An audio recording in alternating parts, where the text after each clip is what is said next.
Okay. Hi, everyone. My name is Sierra Martinez, and I am the Senior Manager of Digital Marketing and Innovation with Blue Star Families. I'm honored to be with you all tonight and grateful to be joined by Mrs. Nancy Ruttenberg, the Chairman of Naval Services FamilyLine, and Dr. Beth Darius, the Program Analyst for Financial Readiness in the Office of the Military Compensation and Financial Readiness Office. Nancy, would you like to introduce yourself? Hi, Sierra. Thank you so much for having Naval Services Family Line partner with you on this incredibly important topic and very timely topic. Today, we're diving into this topic about flexible spending accounts. We thank Dr. Beth Darius for informing us and making us aware of these upcoming decisions with open season. So we appreciate her time and her knowledge. And again, thank you to Blue Star Families for making this webinar available to all of us. Thanks, Nancy. I encourage you to use the live chat feature if you have any questions throughout the next 45 minutes. At the end, we will have a Q&A to answer any questions that come through that we have time for. Please also just remember PII tonight. Don't share any personal information within the chat. Just ask general questions and adhere to our community guidelines. With that, I will share my screen and we can get started.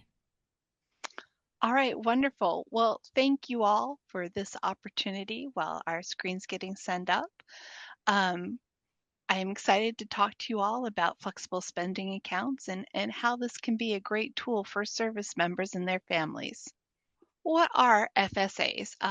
FSAs are optional, meaning you get to choose them, tax-advantaged accounts that enable eligible service members to set aside pre-tax earnings for qualified health or dependent care expenses. You have the option of two types of FSAs.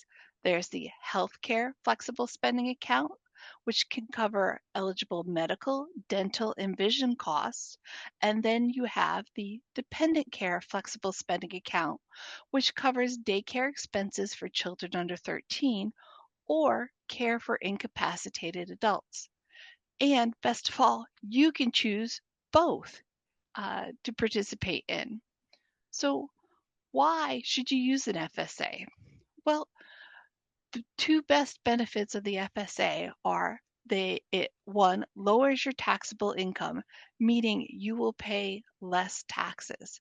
And two, it helps you plan for known expenses such as childcare or maybe eyeglasses or orthodontics, things like that. But we'll get into that more in just a little bit. Next slide, please. So, who can participate? Members of the uniformed services are eligible to participate. Specifically, members of the regular component or active duty of all uniformed services. This includes all military services, the National Atmospheric Administration Commissioned Officer Corps, the United States Public Health Service, and the Coast Guard. These members will also include reserve component members who are performing active guard reserve or AGR duty, as well as members of the Coast Guard Reserve, including reserve component managers who are performing active duty for more than 180 days. Ineligible members would include those in the reserve component who are not activated for more than 180 days or that AGR duty. This would include if you were a member of the Army, Marine Corps, Navy, Air Force, U.S. Public Health Corps, members of the United States Coast Guard Reserve. So it's that 180 days AGR duty that is key for our reserve members, but all active duty are eligible. All right, next slide, please. So what is it about a healthcare FSA? We know that FSAs allow you to set aside pre-tax earnings, meaning you're taking this money and setting it aside before any taxes are taken out. For the healthcare FSA, you can use that money to cover eligible out-of-pocket expenses for health, medical, dental, and vision expenses, in addition to what is already covered by TRICARE. So you have things that are covered by TRICARE, but if you have out-of-pocket costs, that's where an HCFSA can help you cover. There are no additional requirements, such as being married, having a child, a specific medical condition, for a service member to be able to sign up for an HCFSA. Next slide. So, how much can I contribute to my HCFSA? As we go into, we're just finishing the 2025 plan year. So this open season means you're signing up for the 2026 plan year that begins January 1st. With that plan, members of the Uniformed Services can contribute between $100 to $3,400 to an HCFSA per individual. Now, that is an increase as compared to last year, so that's why I'm being very specific. For the 2026 plan year, your maximum contribution is $3,400. These maximum elections are determined by the IRS. They're indexed to inflation and change year to year, okay? So think about these things as well when you're choosing how much you can contribute. For an HCFSA, a limited amount of funds will carry over into the next plan year if you re-enroll. For example, you enroll in 2020 for the 2026 plan year. If you do not use all of the money that you have contributed to your HCFSA, up to $680 will carry over into your 2027 plan year should you re-enroll. Again, that is also an increase as compared to 2025 going into 2026. So think about that, because you don't want to have more than that 680 because you would lose money that way. But you do have some availability to have the flexibility to roll over just a little bit. So all funds are available immediately. That means as soon as the plan year starts, in this case, January 1st for our open enrollment season, the entire election is available in your account on January 1st of that plan year for an enrollment during open season. Or it would occur the first pay period after enrolling if you enrolled through a qualifying life event. Then make sure you look at what your eligible expenses are for the year. Does the service member have expenses that are eligible for reimbursement through an FSA? Chances are you do. If both earners in a household are eligible for an HCFSA through their employer, and they each maintain accounts, that means the service member has an account and the spouse has an account with his or her employer, that household can jointly contribute up to $6,800 per year combined. That means that $3,400 per individual, each person gets to do that, which is how you get to the $6,800. So there's a question in the chat pod. Are there any limits if my spouse also has an FSA through their employer? Specifically for HCFSA, it is a combined total of $6,800 or $3,400 apiece. All right. Next slide. So when you're thinking about, well, do I have anything that I can cover under an HCFSA? Well, what are our common expenses that can be covered under your HCFSA? They're medical expenses, dental and vision expenses, even wellness service, prescribed, as well as over-the-counter medications, as well as some healthcare items. You can see here on the list, co-pays, co-insurances, cleanings, x-rays, even orthodontics and braces, contact lenses, supplies, Wellness services could include things like massage therapy, chiropractor, or acupuncture. Over-the-counter healthcare items such as bandages, even pregnancy tests. Those are all common eligible expenses that are absolutely covered under an HCFSA. Now, what's not covered? Common ineligible expenses would include the premium. While a copay, coinsurance, and deductible is eligible, the premium is not. Okay, also not covered: diet foods, teeth whitening or bleaching, toothpaste, toothbrush, or floss, things like cosmetic dental procedures, diaper formula, regular formula, things like that. Now, I've given you a very few of the many, many expenses that are both covered.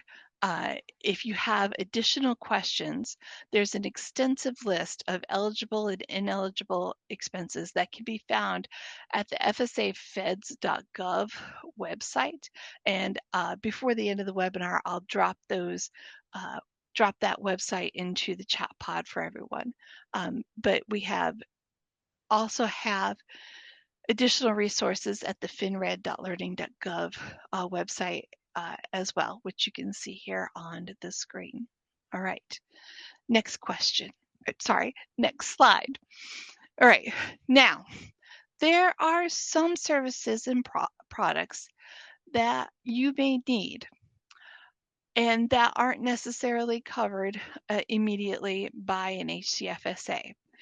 But should you need these things, such as maybe a specific vitamin or supplement, home medical equipment, maybe even support for a learning disorder, work with your provider and they can complete with you a letter of medical necessity.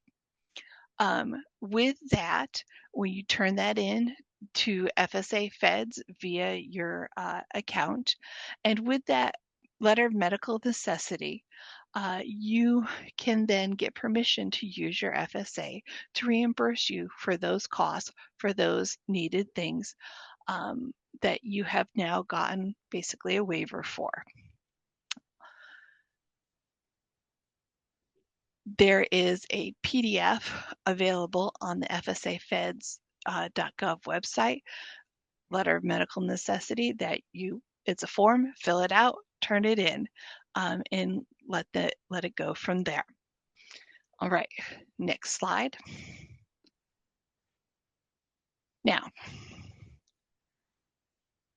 you may have heard of paperless reimbursement. Unfortunately, at this time, TRICARE expenses such as point of service fees or co-pays, while they are eligible to be reimbursed through a HCFSA, it is not paperless and it is not automatically deducted from your HCFSA account. However, once you submit a receipt and do that claim via the app online or send it in mail or fax, you will then get the reimbursement. You just got to take a couple extra steps. All right?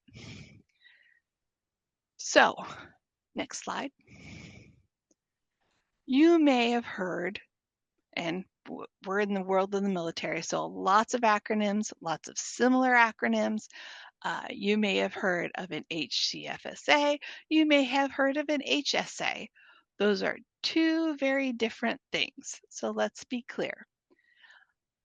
It is important to note the differences between an HCFSA and an HSA. You may have heard as well of an HSA, a health savings account. HSAs and HCFSAs are not the same. A health savings account must be paired with a high deductible health plan, or HDHP. It is a type of medical insurance. TRICARE is not an HDHP, so therefore service members are not eligible for a health savings account. So first of all, with TRICARE, you are eligible to use and participate in an HCFSA, the Health Care Flexible Spending Account. You are not eligible through TRICARE for HSA Health Savings Account. Two different things. As well as, here are some other differences. With the HCFSA, it is a savings account that you put money in up to $3,400 for the calendar year 2026 program, as well as you can carry over up to $680 into the 2027 program when you re-enroll. And you cannot take that money with you if you leave the military service, i.e., if you leave the job, you don't get to take the money with you. You have to use it before you leave. Compared to an HSA or health savings account, that is an investment type account. It has a higher limit, as you can see, $4,400 per eligible person in 2026, as well as it must be paired with that HDHP health plan. It also allows for unlimited carryover, and you can take it with you, okay? So those are the differences. I know it can get confusing, but as this member of the Uniformed Military Services and their dependents, you get to work under that HCFSA. Okay. Next slide.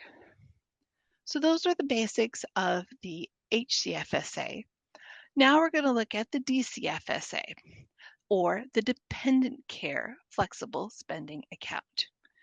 For DCFSAs, we have some additional eligibility requirements that must be met. You must have a dependent that is younger than 13 years old, or a dependent individual who is mentally or physically unable to care for themselves regardless of age. This dependent must also be designated as a tax dependent. Note, tax dependency is not the same thing as being enrolled in DEERS as a military dependent, okay?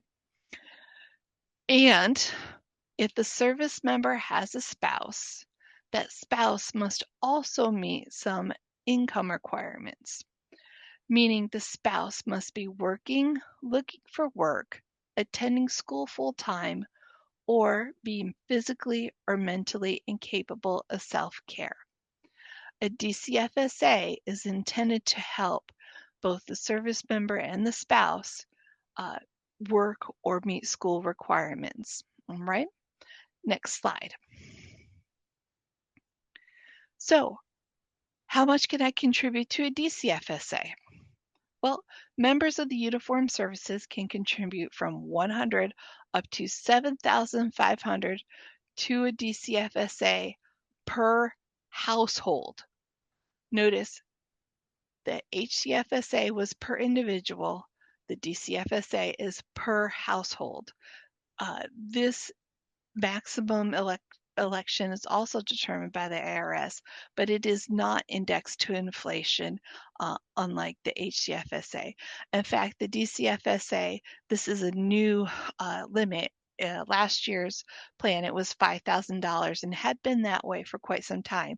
So we're quite excited when it got increased this year to $7,500 for the 2026 plan. All right.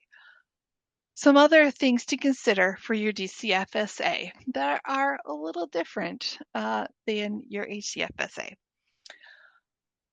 Your funds do not carry over to the next plan year. You need to plan what you're going to pay in 2026. Your funds are available after they have been deducted for your pay. So if you need $500, you got to have $500 in your account before you can take all that $500 out. Do you have eligible expenses for the DCFSA reimbursement? Do you have the spousal requirements? Your total allowable contribution will depend upon the income of the lower earning spouse. All right, we'll talk more about that in a little bit. As well as you may be eligible to use the child dependent care tax credit, CDCTC. Don't try to say that 5 times fast. And then, if applicable, you may also be able to use military fee assistance and additional child care subsidies. Right, next slide. So we can talk about those spousal. We're going to talk about eligible expenses first. Sorry. So, what are eligible expenses? You can pay for an au pair, babysitting that allows you to work or to go to school, sick child care, before and after school care, a nanny, day camp, preschool, nursery school. Then we also have the elder care, such as adult daycare for persons incapable of self-care. Those are all things that are considered eligible expenses for a DCFSA. Now, what are ineligible expenses? Non-work related babysitting, sorry, no date night. That's got to come out of their different pot of money. Any food expenses, school tuition or tutoring, and any overnight camp. Again, a more expansive list of eligible and ineligible expenses can be found at fsafeds.gov. I've listed a few here, but definitely go check out their website. It is very expansive and very easy to use. Okay, next slide. Here's where I want to talk just a moment about DCFSA spousal considerations. Okay, the IRS rules state that each household can contribute a maximum of $7,500. Again, if you're married, that spouse must be working and earning an income or looking for work or going to school. Now, if your spouse is working, chances are they're going to be making more than $7,500 per year, potentially. If they're going to school or looking for work, they may not be bringing in an income at this point in time or during the year. So we have exceptions to that IRS rule, and this is how they determine how much you are eligible for. So, exceptions to that IRS rule. If you're a full-time student, you do not have to be working. If you're an incapacitated adult, you do not have to be working. However, in both exceptions, the IRS assumes an earned income of up to $3,000 per year for one dependent and up to $6,000 per year for more than one dependent on that income. So, if your spouse's income is less than $7,500, you can only contribute to a DCFSA up to the maximum of the IRS rule, which may be $3,000 for one dependent or $6,000 for two dependents, right? We have a great military spouse guide available at the FinRed website to help you work through some of those things. As well as there's additional consideration if you're married filing separately or if you are divorced because of which parent has the claims a child as a dependent on their tax return. Only the parent who's claiming the child on their tax return can use the DCFSA to pay for those dependent expenses. All right. I know that's a lot to take in, so sit with that for just a moment. Also know we have people in place to help you work through any specific situation that your family may be experiencing in terms of divorce or filing separately, or if your spouse is not able to work or looking for work and is going to school, those sorts of things, right? Next slide, please. Now, we do have some additional tax implications under the DCFSA. or I should say with the DCFSA, not under. As military member, you may be eligible for that Child Independent Tax Care credit. You may also be eligible to take advantage of some military fee assistance, either through on-base child care or local services. You are eligible to use the DCFSA and the Child Independent Tax Care credit and any military fee assistance provided, as long as you adhere to all the IRS guidance on how to use these tools together. But what you need to remember is that each situation is unique, and you should consult with a tax professional to maximize your benefit. You can do that through Military OneSource, or you can do that, talk to a financial counselor at your local installation, at your family center, your Fleet and Family Support Center. Or if you want to talk to someone who's a independent private practice outside the military, you can do that too. But there are ways for you to make sure you can maximize your benefits. All right, next slide.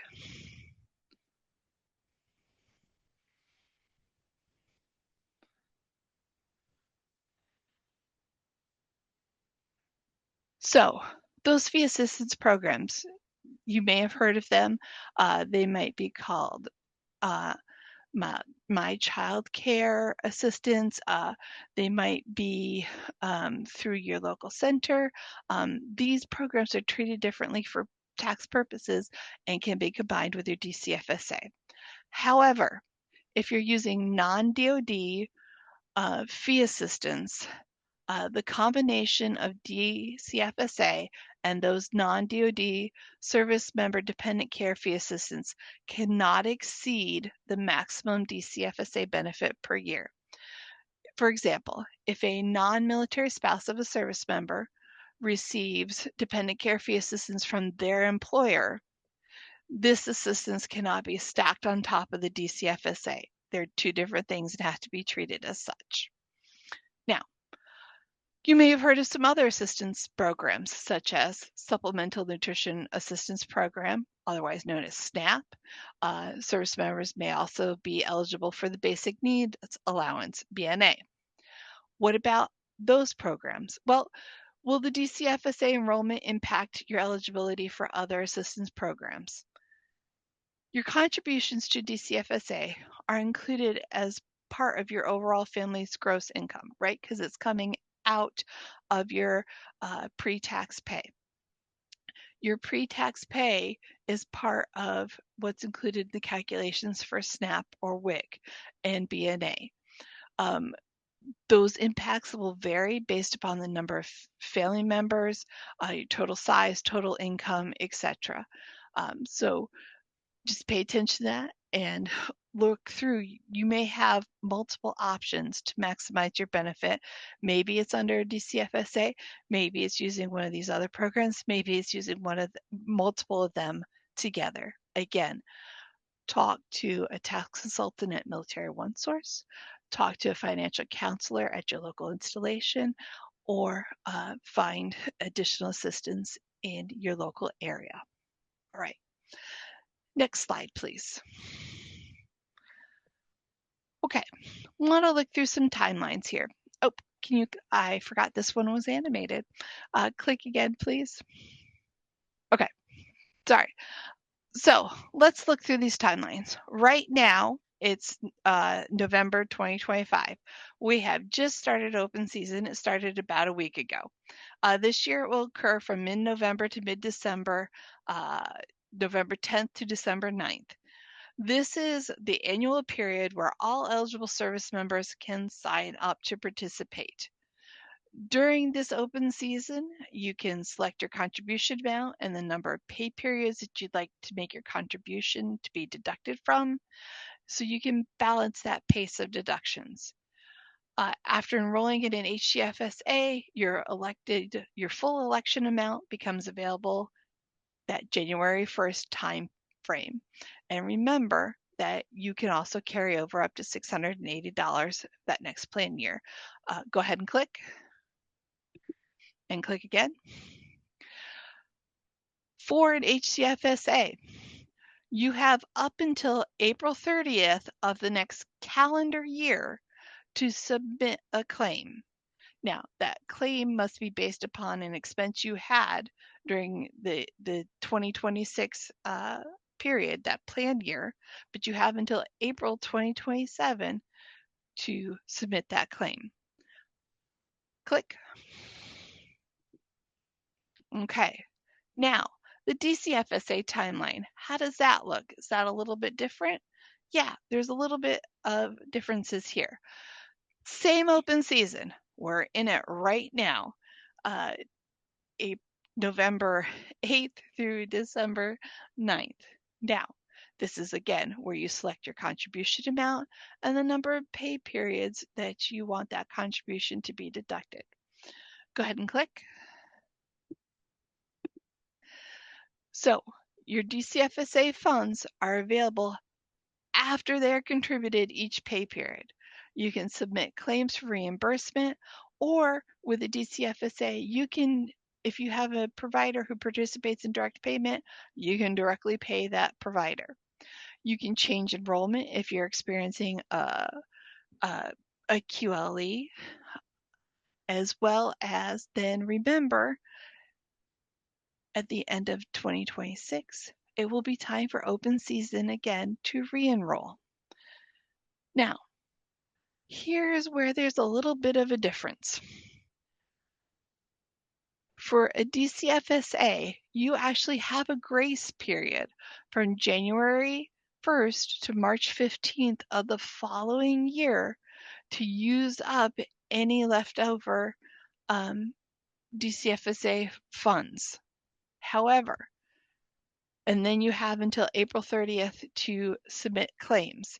However, after that 15 March time grace period, and if you haven't submitted that claim by 30 April, then any leftover funds you will lose. Okay, so go ahead and click.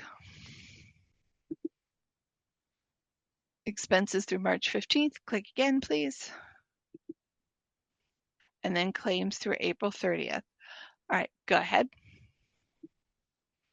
So let's talk about how you manage an FSA. Here is that FSAfeds.gov website. Very easy to use. You can see right there, front and center in the middle there, top bar, enroll in a plan. That's how you get to enroll. File a claim right there. Click on there. And then as well as they have a ton of frequently asked questions as well as support available on that website. So your first step, as you're ready to enroll now, how much are you going to put in? Determine your annual election. Remember, DCFSA is up to $7,500. HCFSA is up to $3,400, a combined of $6,800 if each person in the household, such as a dual military, could have and contribute in their separate accounts. Is there carryover? DCFSA, no funds carryover, but you do have a grace period. HCFSA, you've got up to $680 carrying over. And then the differences in when are the funds available. All right, go ahead next. So you have to enroll to start saving. This is not a benefit that is, we shall say, immediate, but because it lowers your taxable income, when you go to file your taxes the next year, you will pay less, but still being able to provide and get those things that you need. So you've got to enroll each year at FSAfeds.gov during open season. You can also enroll if you during a qualifying life event. QLEs are determined by the IRS and include the following, such as a permanent change of station or deployment. We experience those often as military members. If you have a change in marital status, birth or adoption of a child or dependent, a change in the child's dependency. For instance, let's say you have a 12-year-old turning 13. we've said that once they're 13, they're not eligible under a DCFSA, but up until 13, they're eligible. So you can do that and use that time up until they're 13 and then change it and stop contributing. Note that if you have a change in child care or elder care, this is a QLE only if you have a DCFSA, not if you have an HCFSA. Again, more information, especially about QLEs, those qualifying life events, is available at the FSA Feds website, and you can find out more there as well for your unique situation. Next step, pay and claim for your FSA eligible expenses. So use it.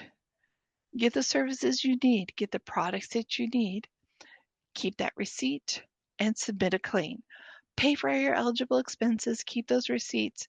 Note that your receipts must have the following information, such as patient's name, provider's name, date of service, type of service, and the cost. You can submit for your claims through the FSA Feds mobile app, the online claim submission at fsa.feds.gov, or you can mail or fax in those receipts to claim. Your reimbursement typically takes about 1 business week to occur, and your funds will be sent via check or direct deposit into your bank account. For DCFSA, direct funds can also be directly sent to your provider using the Pay My Provider options. You get to choose how you want to do that, and that's all managed through your FSA Feds account. All right, next step. If you need to check those eligible expenses, as I said, it's right there at the FSAFeds.gov website. They have links for both the healthcare FSA and the dependent care FSA, so you can check those directly. Next slide. They have an app to make it even easier to manage right there from the palm of your hand. The FSA Feds app is probably the quickest and easiest way to manage your account and submit claims. You can take a picture of it, you can add a receipt, you type it all in right there. Next slide. So, what happens to your FSA account and the funds if a service member separates or retires? Okay. So let's talk DCFSA first. For a DCFSA, any remaining balance may be used for eligible dependent care expenses until the account is depleted or the calendar year ends, whichever occurs first. However, to use the grace period, which is January 1st to March 15th of the following year, the service member must remain actively employed and make allotments through December 31st of the planned year. So if you get out before December 31st, you don't get to use the next grace period, okay? Under HCFSA, coverage ends on the date of separation or retirement. Any eligible healthcare expenses incurred before this date will be reimbursed, but expenses incurred after separation are not reimbursable, even if the participant accelerated any allotments to pay for things. So if you know and can predict the approximate time frame that you might be getting out in the next year, make sure to pay and use your HCFSA appropriately to use all of that money that you may have set aside. All right, next slide. So here's a combined timeline. Just as a reminder again, November and December of any given year is your open season for enrollment. Your plan year is that following calendar year. And then you might have a grace period as well as then your claims deadline. Remember that HCFSA you must use in that program year, but you can carry over. DCFSA, there's no carryover, but you do have a grace period for the first till March 15th of the following year. I know we've covered a lot of information, and as you can see, both an HCFSA and a DCFSA can be used in the plan year to help manage your expenses. However, eligibility guidelines, contribution limits, and dates can differ for those two programs.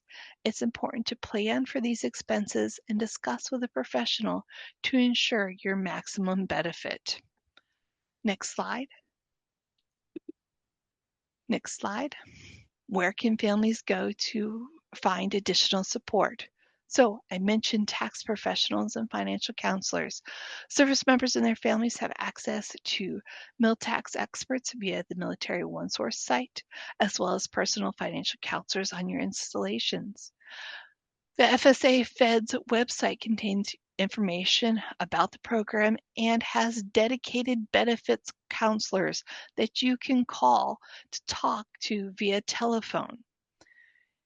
And if needed, spouses with a power of attorney can also talk to benefits counselors on behalf of their service member. You can see here, you have to have a valid power of attorney to enroll on behalf of the service member.